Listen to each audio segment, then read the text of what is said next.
The settlement on Arcturus Vi had been peaceful for exactly 47 days. Kayla had counted each one, marking them in her personal log as small victories against the chaos that defined most human endeavors in the outer colonies.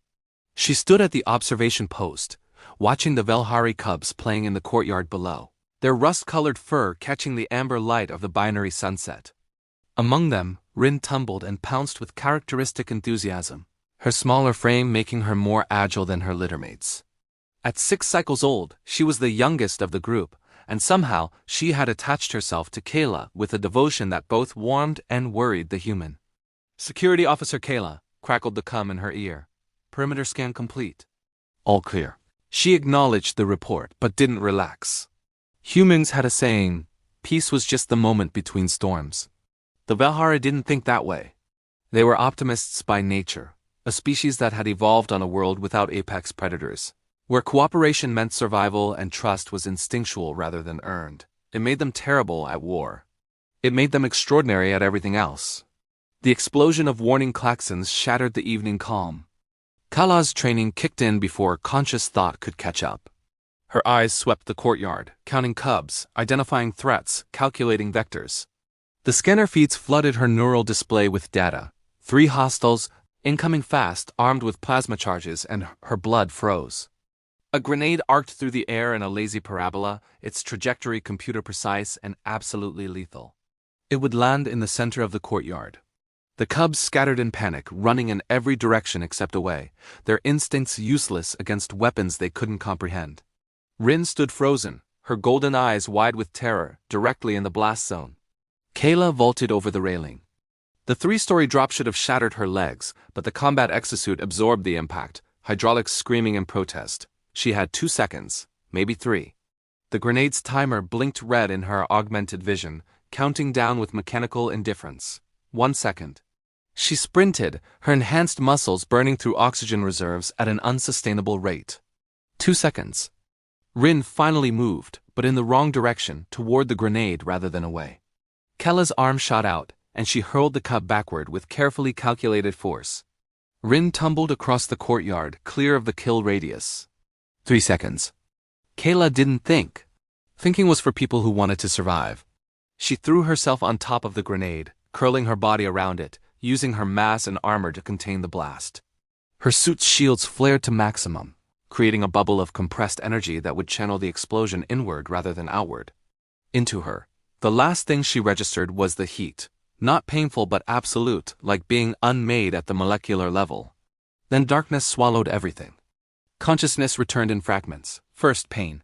Not the sharp agony of wounds, but a deep systemic ache that suggested her body had been disassembled and poorly reassembled. Then sound. The steady beep of medical monitors, the whisper of air recyclers, voices speaking in low tones. "It's DMP possible." The blast should have liquefied her internal organs, suit or no suit. Humans don't liquefy easily. That was Dr. Thane, the colony's chief medical officer. They're built on stubbornness and spite, held together by scar tissue and delusion. Is she going to wake up? She already is. Kayla forced her eyes open. The medical bay swam into focus, all white walls and sterile surfaces. Dr. Thane stood beside her bed, his expression unreadable behind his surgical mask. But it was the small figure sitting in the chair beside her that made Kayla's breath catch. Rin. The cub's fur was matted, her eyes red-rimmed from crying. When she saw Kayla's eyes open, she made a sound somewhere between a chirp and a sob. "You're awake," Rin whispered in halting standard. "You came back." Kayla tried to speak, but her throat was sandpaper dry. Dr. Thane offered her water, and she drank carefully, each swallow a minor victory. "The other cubs?" she managed. "Safe, all of them." "Because of you." Dr. Thane's voice carried a weight that suggested more than simple gratitude. "You jumped on a plasma grenade, Kayla. Do you understand how insane that is?" She did. Intellectually, she understood that her chances of survival had been less than 1%. But understanding wasn't the same as regret. "Had to," she said simply. Rin reached out, her small paw resting on Kayla's bandaged hand. "Why?" The cub asked. "Why did you do that? You could have run." "You're fast."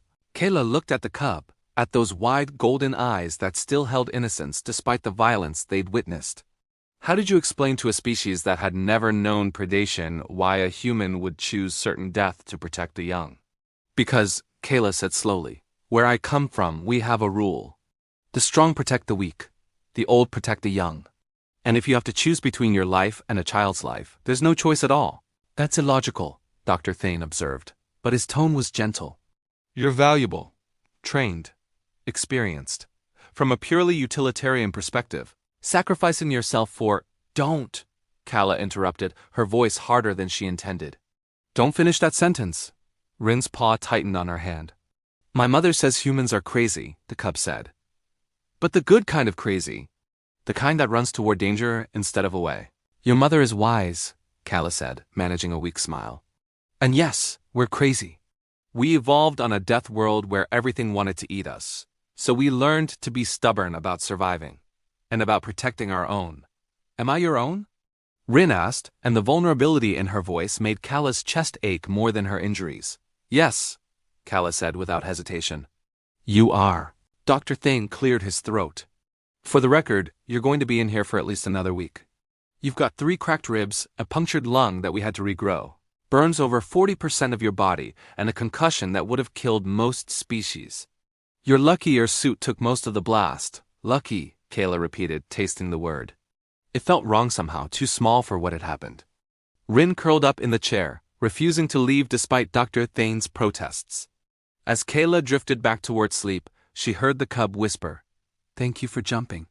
And Kayla, daughter of Earth, child of a species that had clawed its way up from the bottom of the food chain through sheer bloody-minded determination, whispered back, "I'd do it again." In the corner of the medical bay, Dr. Thane made a note in his report. Human psychology remains fascinating and deeply irrational. Subjects survived unsurvivable injury through apparent willpower alone. Recommend further study. Also recommend never getting between a human and something they've decided to protect. Outside, Arcturus VA's twin suns set on day 48. Peace, for the moment, held.